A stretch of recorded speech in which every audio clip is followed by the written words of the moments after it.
Welcome to Takedown DFS. We got another fight night coming up right here. We got ROZENSTRUIK versus Sakai. And we got another big event coming up next week. It's a pay-per-view event. We got 3 title fights. Headlining is Adesanya versus Vettori. We got great fights coming up and a lot of big pay-per-view fights. But this fight may not have the biggest names, but it definitely has some big, intense matchups. And I'm going to try and breeze through some of the ones that aren't great for fantasy purposes. And I'll try and talk more in depth about the guys that I think should be in your lines. But last couple cards I've been doing great. Last card I remember was the Oliveira card, and I had 100% Oliveira through most of my captain spot, and I faded Tony Ferguson, who's very high owned. So let's try and get some big stands today and get some big wins. So let's go on to the fights. The UFC fight is acting up a little bit, so you can't actually click on these people. So we're going to go on to the first fight, which is Claudio Puelles versus Jordan Leavitt. Jordan Leavitt is known as the Monkey King. He's priced at $20 and Claudio Puelles as $10. Jordan Leavitt had that crazy knockout that some people might remember, of where he picked the guy up, grabbed him, and dropped on his head, and everyone thought the guy was going to die. They didn't know what was going to happen, and yeah, it was pretty crazy. This guy is a psychopath. So he comes in as a minus 215 favorite, and this is plus 152 to go the distance. So I think it's an end and a finish. Puelles comes back at a plus 172, and that's why they're priced the way they are. These guys are very similar stylistically. Leavitt had that crazy finish, which I said, and he's definitely a weird guy. He sits there with that creepy smile, even though the guy was hurt on the ground. And the books have Leavitt to get the finish. Puelles will have to defend those takedowns because Leavitt looks for the takedowns. And Puelles is definitely a better striker, but I don't think he's going to be able to stop the wrestling. So once this turns into a grappling match, which I think Jordan Leavitt will be able to control, I think he could get that and end up getting the finish. So for $20, I think I'll have some Leavitt. So I'm going to take Leavitt to get the finish here, maybe by a second or third round submission. So hopefully you can rack up some points if you put him in your lineups. But I'm going to have a decent amount of Jordan Leavitt, and I won't have a lot of Puelles. So on to the next fight. We have Sean Woodson versus Youssef Zalal. Sean Woodson is another $20 fighter. Zalal is an $11 fighter. Woodson is a minus 182 to Zalal is plus 154. And this is minus 186 to go the distance. So they don't believe there will be a finish. When Woodson gets tired and the fight gets ugly, he wears down. That's what happens with Sean Woodson's fights. So if Zalal stays disciplined, he could definitely outlast Woodson here in this fight. And Woodson needs to keep at range and discourage the takedowns. So that's going to be exactly what he's looking to do. So in this fight, the way I see it for fantasy purposes is a minus 192 favorite, which is pretty decent favorite, but it's minus 186 to go the distance. So I think at the $20, I'd rather play the first guy in Leavitt, because I think he's going to get the finish, then Woodson, because I don't think he'll score too many points. And if he tires out, he won't keep racking up the points, even though it's going to be a longer fight. So I think, if anything, I'm going to take the chance on Youssef Zalal at $11.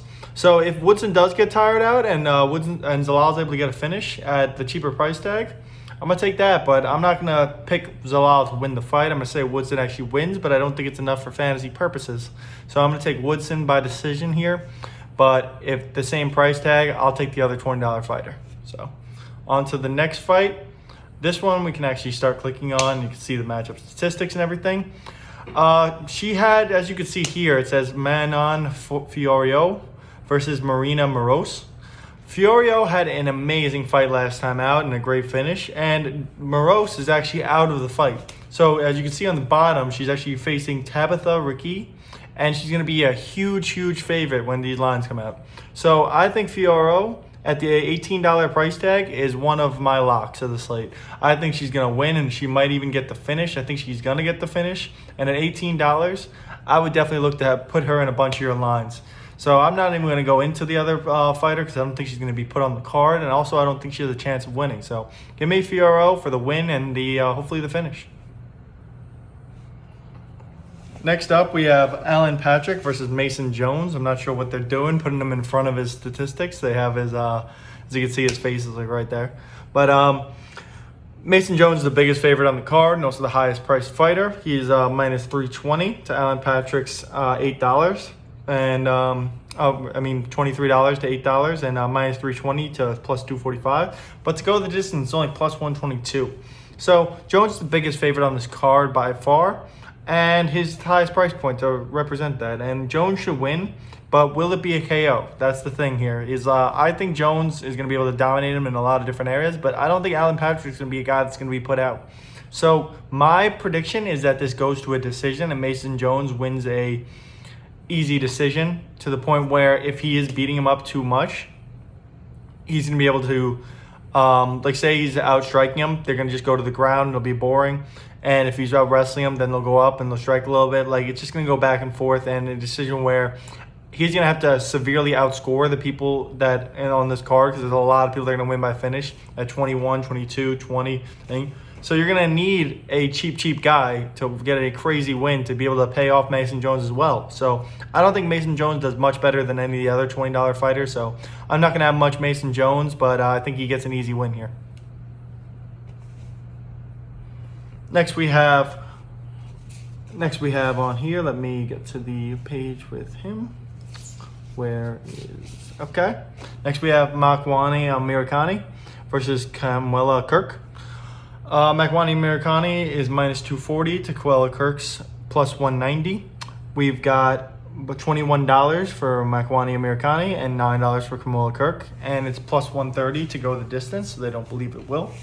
Kirk throws a bunch of punches to the body, and he has a lot of pressure.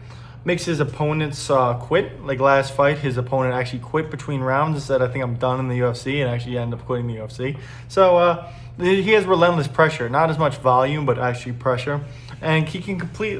so like Makwana Amirkhani's way of victory against this guy is to completely out-wrestle him, and in which he definitely can.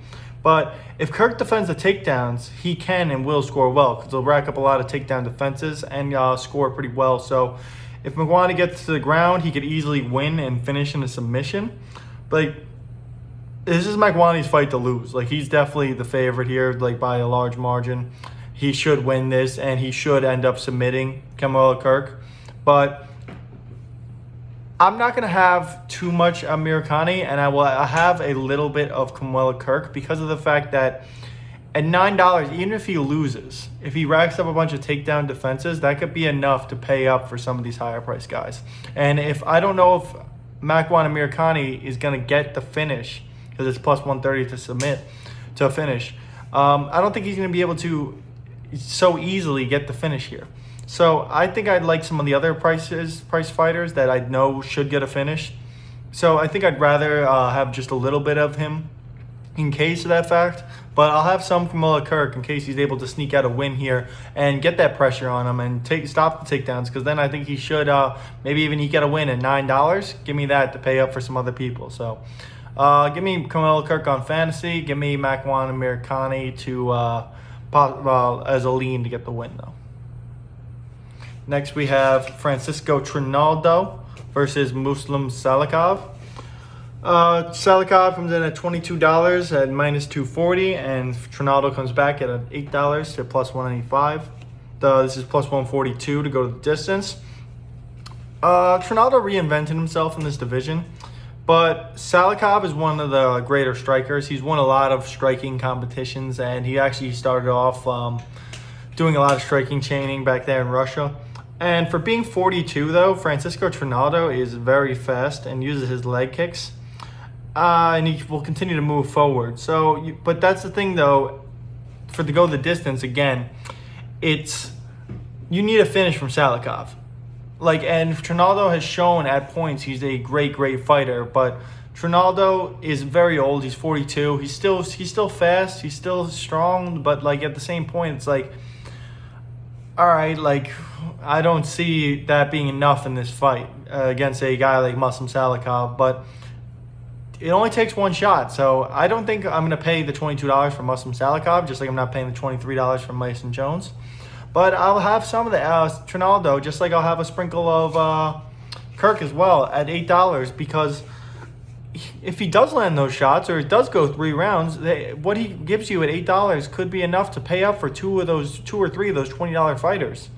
And if they all get good finishes, which they're supposed to do, then you're golden if he gets 50 or 60 points. So I'm going to have some Francisco Trinaldo and see if he can maybe get the upset, but I think Masum Salikov's striking is just too much for him, and he wins out in the decision, which I'm not going to pay for $22 for on FanDuel, but I think he eats out a decision here from Masum Salikov. Next, we have Tanner Boser at $20 at minus 210 versus Ilir Latifi at plus 172 for $11. This is minus 112 to go the distance, minus 112 to not, so it's a toss up. And this is why Latifi's size and build makes it tough for him in this division. Like, he's very short and like big, like, so he's a heavy guy, but he's short, and like it's hard for him to get the way he fights, like to get some of the things he needs. Boser punches to punch and doesn't punch to KO. That's what Boser does. He sits there and jabs, and he'll just keep punching you. He doesn't look for that knockout. He won't overcommit, and that's a tough guy to fight because that guy is smart and he'll do what he needs to do to win a fight. But Boser being bigger and more cardio will win him this fight, I think. That's what wins him a lot of fights. And I just don't know if it'll be worth it at $20. So at the $20, my leans go Levitt, then him, then Woodson. So if you're in that $20 range, I'd go Levitt first, then Boser, because I think he can, because if it's a heavyweight fight, so guys gas out pretty easily, and if Tanner Boser is dominating this fight, he could finish this off. But Latifi's going to look to try and get these submissions or try and do some of this stuff, but he's just so hard to wrap around these big guys when you don't have the arms, like, or you're not that you're not that big of a guy. So to get up there and reach and grab, it's pretty hard for him. So I'm going to take Tanner Boser in this. I'm going to take Tanner Boser by decision or maybe a late submission or a finish. Or late, I think he's better off getting this knockout finish than the submission, like once he gets to the ground. But I'm going to take Tanner Boser here, but I'm going to lean Levitt at the $20 price tag. Next, here we have, doesn't want to show the thing, but we got Montana De La Rosa versus Ariane Lipsky. We got Montana De La Rosa at minus 265 and Lipsky at plus 210. De La Rosa comes in at $22 to Lipsky's $9. And to go the distance is minus 215. So they think this is definitely going to go the distance. And Montana De La Rosa is a crazy $22 price tag to pay up for. But this is exactly how I see the fight going. Is one of the fights on the last card where they had a wrestler and the girl, what is it? The name is blanking me, but Claudia or Carmela, she just spammed the takedowns and kept taking the girl down, kept taking her down, and I think Montana De La Rosa does that here. She's not much of a striker, we know that. And Lipsky, if she wins, though, if Lipsky wins, could be a crazy score because you would have to stuff a lot of takedowns. But Montana De La Rosa could have close to 10 to 12 takedowns in this fight, which would score very well, but at $22, she's going to have to do that. So the odds of that happening are very slim for me. So I'm not going to take that. I'm not going to go on Montana De La Rosa's side. If I'm going anywhere in this fight, I'm going to hope on the fact that Lipsky gets this fight to go 3 rounds and she gets like 5 or 6 takedown defenses and throws a couple strikes. So that's the route that I'm going to go. But I think just Montana De La Rosa spams takedown attempts, holds her down, and that's how she wins this fight. So I'll pay some of that for $9 for Lipsky, but I won't pay that for the $22 price tag. So let's move on to the main card. Starting off the main card, we have Tom Breeze against Antonio Hoyo. Tom Breeze comes in at minus 265 to Antonio Hoyo's plus 210, and Tom Breeze is $21 to Hoyo's 10. Breeze on his best day could be a ranked fighter. So Breeze at times looks like one of the top in this division, and he has shown that he can be. But he's been out-grappled by top-tier competition.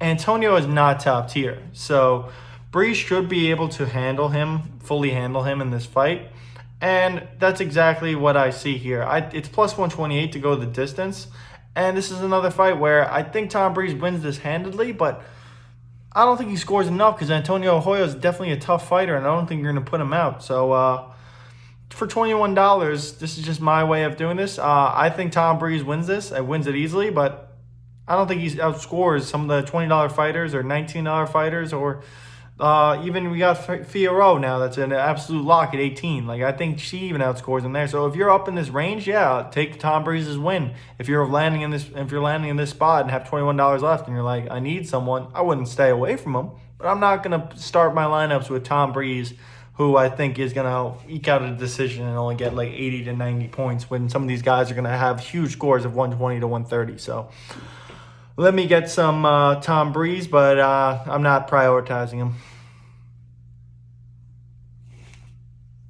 Next up, we have, let's see here, Dusko Todorovich versus Gregory Rodriguez. Dusko Todorovich comes at minus 158 to Gregory Rodriguez plus 128, and this is $17 versus a $14 fighter. And to go the distance is plus 235. So this one is going to end in a finish. Dusko sometimes abandons his defense for offense, and that's just the way he fights. He'll just go in there with reckless abandon. He puts his hands down at times and can get caught. But if Rodriguez can make this an MMA fight, which means that if Rodriguez is able to import his grappling, start going for takedowns, do that, and really catch this, make it a fight that Todorovich doesn't want to fight, he could definitely catch him. But Todorovich keeps his hands down, but he has that KO power. Like, I think that Todorovich should be able to keep him at distance. Gregory's going to try something, and he's going to put him to sleep. I like Todorovich a lot. I like him better than some of the $20-something fighters that I was talking about. So if he was at $22, I think I would rather have Todorovich, and he's only 17. So I'm going to have a lot of Todorovich. I think he's able to finish this. But on the other side, if he loses, he's losing by knockout. So if you don't have Todorovich, if you don't like it, if you don't say it the way it is, he has his hands down, he's going to get finished, you better have some Gregory Rodriguez, because one of these guys are going to sleep. It's not going 3 rounds. So give me Dusko Todorovich. I'm going to have a lot of them at $17, at the $17 price tag. Next, we have Santiago Ponzinibio versus Miguel Baeza. Miguel Baeza is a minus 128 favorite to his plus 104. And they're both the $15 fighters. So, and this is plus 154 to go the distance. I think it's an end finish. So ding, ding, ding. I love these fights. You need to have someone from either side in this one as well, I believe. Ponzinibio was going to fight Usman at one point. He's been up there like at the top of this division. And but he was injured and he's been downhill ever since. He was top 10 in KOing everyone. But this is a tough fight for him because he's not at that level anymore. He can get back to that level. That's what he's trying to do. But he definitely has the KO power, which makes this a very scary fight and why the odds are so close. But Baeza has the volume. And I think he just outvolumes Ponzinibio, and he's going to be able to keep it to the fight that Ponzinibio is not going to be able to get a clean shot in until he's able to take him down. And once he takes him down, it's over. Like, I think it's a thing where Baeza should be able to control this, but it's something where Ponzinibio is going to be trying to get that finish and trying to strike with him to the point where he's going to leave himself open to where I don't think this can end in a decision because of the fact that he's going to be, whoever is down is going to be trying to do too much, leaving themselves open more. So as this fight goes on, I think it keeps going for a finish, and if not the first round, could be second, third. So I think you got to have 100% of this fight. But with my lean going Miguel Baeza, I'm going to have a lot of Baeza because I think he just outvolumes him and is able to piece him up to the point where his power diminishes and he's opening himself up. And if he feels like he's losing, he's going to open himself up even more. But at any point, Baeza could go and slip a little bit and hit him with that shot and it's over. But I'm going to lean Baeza here to get the finish and get the win, and I'll have a lot of them at $15. I'll tell you that much. Next fight is Roman Dolidze versus Laureano Staropoli. Roman Dolidze comes in at $16 to Staropoli's $14. And it's minus 136 to go the distance, so they don't think this will end finish, even though these guys are a little bit on the cheaper side. I'm going to start it out here because you're going to get a little bit of a biased take, but I I'm not going to curse. I hate Roman Leite. I hate him. This guy has every opportunity to finish fights or every opportunity to go in, and he just doesn't. He just doesn't do it. He just doesn't do enough. Like the last fight he was in, he had the guy hurt, and then he does something stupid and goes for a takedown. Now he's laying on the guy because he's tired. Oh my God, he had to finish in the first round. But Leite is a guy that throws it all into every punch. I just wish he would do it at the time this guy's so frustrating. He throws it all into every punch, but this doesn't land a lot. Like, he'll miss on a lot of his punches, but because he has no speed. But this guy is a very strong guy and very scary for this division. I don't even know how he's fighting at this weight class. But Leite should win a boring decision, which he normally does. Like, he does every time. But, like, at the same time, it's like, all right, this guy does tire out Leite. I'm biased because I hate him, so I might have a little bit of Laureano Staropoli if I land on there just to get out on the other side of this guy because, like, no, it frustrates me so much. But to look at this in a perspective of the fight is he's a bigger guy. He should grapple and he should lay on him. That's how he's going to win the fight. Like, it's going to be very frustrating to watch if you have him because he's going to be scoring well and then he's going to not and then score nothing for like 3 minutes. So if you want a guy to get the win at $16, I would take Leite, but just don't expect to get that crazy fantasy output and a crazy finish from him because he just doesn't do it, even when it looks like he's gonna. So I'm going to take Roman Leite to win the decision here. At $16, if you land on him, yeah, you could take a decision for $16. But at the same time, it's like I'd rather, if you have the extra $1, go up to Dusko. If you have the extra $2, it'd go up to Fiora. If you don't have one of Baeza or Ponzinibio, I'd rather have them. But the Leite should win another boring decision. So good for him, I guess. Next, we have Walt Harris versus Marcin Tabarro. It's first of our heavyweight fights, the co-main. We got Tabarro at $17. That Walt Harris is $14. Tabarro is minus 176 to Walt Harris plus 142. And this is plus 130 to go the distance. I think it'll end in a finish. And I think so too. Tabarro can eat power shots and get takedowns. And then Harris can stop takedowns and throw power shots. So this is the way this fight goes. In the first round, Walt Harris comes out hot. He's going to try and knock him out, try and finish him. And if he does that, Walt Harris is great in first rounds. Amazing in first rounds. So if he's able to do that, he's going to win the fight, obviously, because he'll probably finish him.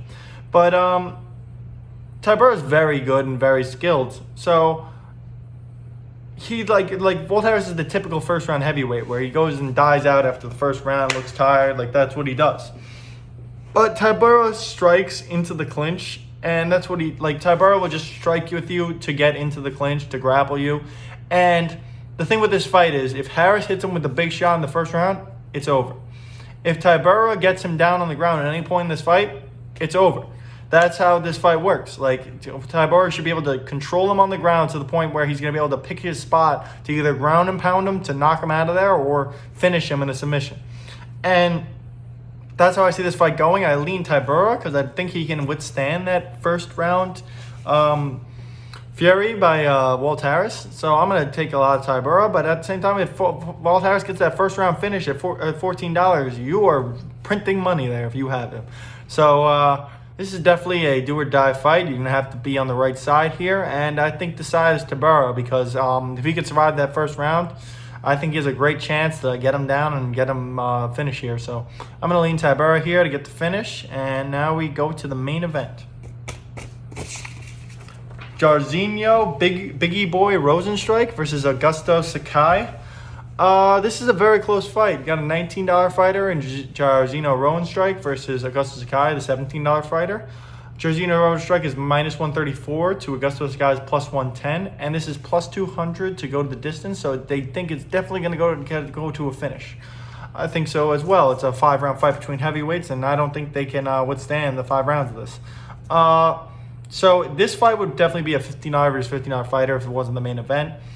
But it's going to be a finish, so it's very hard because the main events, the ownership is way higher on a main event, so it's gonna be hard to fade these fights. But this could be boring, but until it's not, like this is the type of fight it is. Jairzinho has great striking moving forward and counter striking. He's gonna be looking to counter strike. And Sakai is a very long rangey striker that throws combos when moving forward. So at this point, it's like Sakai is going to be sitting there at range and trying to pick apart Jairzinho Rozenstruik, but it's not going to work because Jairzinho Rozenstruik is going to counter a lot.